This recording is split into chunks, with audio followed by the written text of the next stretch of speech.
Hari Om, Sri Gurubhyo Namaha. In this recording, I'm going to be sharing my understanding of verse 5 from Ishavasya Upanishad. Let me start by chanting the verse. Tadejati, tannejati, tadvure, tadvantike, tadantarasya sarvasya, tadu sarvasyasya bahyataha. So what does it say? So we're talking, the Upanishad is talking about Atman. So it says, it moves not. It is distant, it is near. It is within everything, it is outside of all this. Full of contradictions, right? Or like it doesn't leave anything. So let's understand what is the meaning and why does it say this way, right? It moves not. So when you're trying to explain Atman to a seeker, right, who is used to seeing or understanding things from the outside world, every existence falls under two things. Either it's moving or non-moving. Okay? Animals, plants, right? They move. The plants like move, though in one place they move due to wind, right? Or like they grow, right? So moving. And then there are mountains, rocks. They don't move. So the seeker may ask, like, what about Atman? Is it moving or not moving? So here, to answer this, the guna characteristics is being introduced. Atman, basically, you can see it in nirguna and saguna.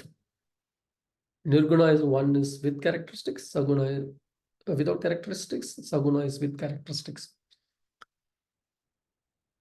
The pure Atman is nirguna, no characters, no attributes. You cannot, because everything in the world, if one can describe, you have to give the attributes to describe, like shape, color, right? While Atman is nirguna, that you cannot put it in finite words. Why is this? Basically because any plane of existence, if one takes, Atman is infinite in all those planes. So you cannot try to describe something that is infinite in infinite words. Right? So as a nirguna, the Atman is alone is there, and which is where we use the term Brahman, and there is nowhere to go for it.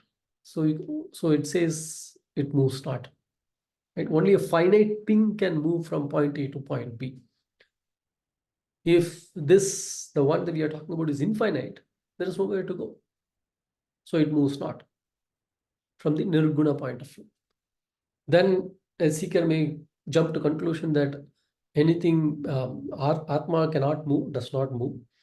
While anything that moves, maybe it should not be Atma then. No. So it says, in the saguna form, it's the same Atman that manifests or that's appearing as all these things in the world. Right? And when the things that are there in the world, when they move, there is Atman in them, which is what is giving the existence to them. It also moves. So with Saguna point of view, from Saguna point of view, one can say that Atman moves as well. That way, basically, you have covered, Upanishad is covering both extremes when it comes to movement to describe Atma. Right? So anything that is there, Atman is in there, and if it moves, because it moves, you can say that Atman moves as well. Or the other way to see it is the power of Atman in each of those moving things makes that movement itself is possible. You can think of Atman as the battery that is powering them to move. Right? So that way, in Saguna form, it is moving.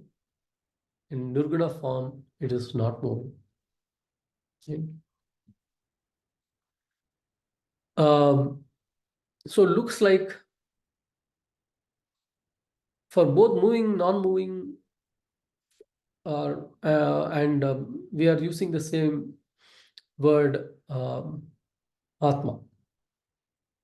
And we are saying that Atma is Nirguna, that the Nirguna is Atma, and then we are saying Saguna is also Atma. And um, how, like, how do I grasp this concept? So one easy or one simple example is given from the real world use to understand this. And take the example of coconut. A coconut has roughly three parts: a white kernel, the edible part, and then there is a hard covering, and then there is husk outside. If you go to the street, uh, the one who is selling coconut water, right? It is the one with the full husk in the green covering, right? It is also sold as coconut. You go to another store, it is with the brown hard shell. That is also sold as coconut. And then you know that you get that actual edible part, which is what you eat as coconut. Right? So it is one word which is used for various the way it is for three different parts, right? So similarly, uh, though we don't say it as a nirguna, the edible part, but if you treat that as the Atman, and while how Atman becomes saguna with all the existing existence, same way this coconut, you can say the coconut, the gunas are that hard shell and the husk outside, right? So as nirguna are the only white edible part has its own characteristics, while the moment you bring in the gunas, the hard shell and the green husk covering, it has other properties. It becomes other properties. Similarly, you can see that Atman is nirguna. At the same time, with saguna, it appears differently, and it as nirguna it doesn't move, and with a saguna you can say that it's moving. Right? So the next point, it is distant, it is near. Again, we saw that it is moving, non-moving, right? It is there. It is there in um, as saguna. It is there. It is the one that is appearing. Now, where is it? The next question, right? How can I grasp it? How can I understand it? How can I experience it? Um, so let's take first that it is near. To whom this is near? It's for a jnani, for a realized one. For a realized person, a realized one sees only Atman, and all the things world he sees as an existence, he sees as an appearance, right? And since he understands they are only appearance, and he always sees Atman in everything, Atman is nearest to him. How near? It is the nearest to the extent that he only sees Atman. He doesn't see anything else outside. See, the term near is used as a distance between 2 points A and B. And what is the nearest possible? A and B become one. For a realized one, it is nearest to the extent that A and B are one. Him and Atman, they are no separate. What about the farthest? Whom is farthest? For ajnani. Why? The ajnani is used to seeing everything outside. And if you are trying to understand, see Atman outside, you are going in the wrong direction. You will never get it. So it is infinitely far. Or if you are trying to grasp Atman through senses, through mind, you are never going to get it because it is beyond the mind and the senses. Mind and senses cannot reach Atman. If you don't have the right knowledge, you're never going to get it. It is the knowledge of Brahman, that is atma-jnana, which will allow one to realize Atman. So that way, it is farthest for the one who is looking in the wrong direction, or who is searching with the wrong knowledge. Next, it is within everything and it's outside of all this. Okay, we said that all the things are getting their existence from Atman. So it has to be within everything. To the extent that if there's the smallest thing existing, the Atman has to be smaller than the smallest thing to give that existence. Okay. How about outside? So we can see that inside, within everything. Yeah, I got it. How about outside? Outside of what? Outside of every existence. Right?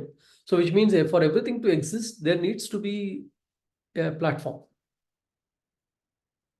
So a platform needs to exist for others to exist. And if that platform also, if it exists, there is Atman in it. Which means I can see that the Atman is smaller than the smallest, but it has to be bigger than the biggest thing that is there, because it is giving existence, it is hosting that biggest thing as well. How, like, is there an easy way to grasp this? Again, there is a example of pot. What is inside pot? Space. Okay, what is outside pot is again space. And where is this pot existing? In space. So the space is the one that exists inside, gives that shape, that hosts the pot, and remains in space. The pot remains in space. The space is the one that gives the pot the existence. Another example may be movie screen. Right? Let's say there is a scene in the movie, and like all different characters are there on the screen. What is inside every character? It is the screen. And outside the characters, again, it is the screen. Right? Or all the characters exist in the screen. If there is no screen, one is not going to be seeing the appearance. Right? So it is the Atman that is inside all and outside all, making the existence possible. So to conclude, Atman, the Upanishad is talking about Atman in this verse.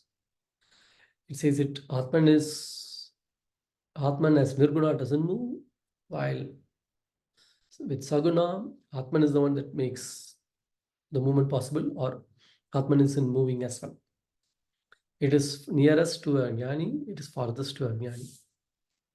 It is within everything, smaller than the smallest possible, and it says at the same time it's outside of all, allowing everything to exist. And so it cannot be grasped by the senses or the mind. One needs to have the right knowledge, atma-jnana, which is what the Upanishad is teaching here. Hari Om.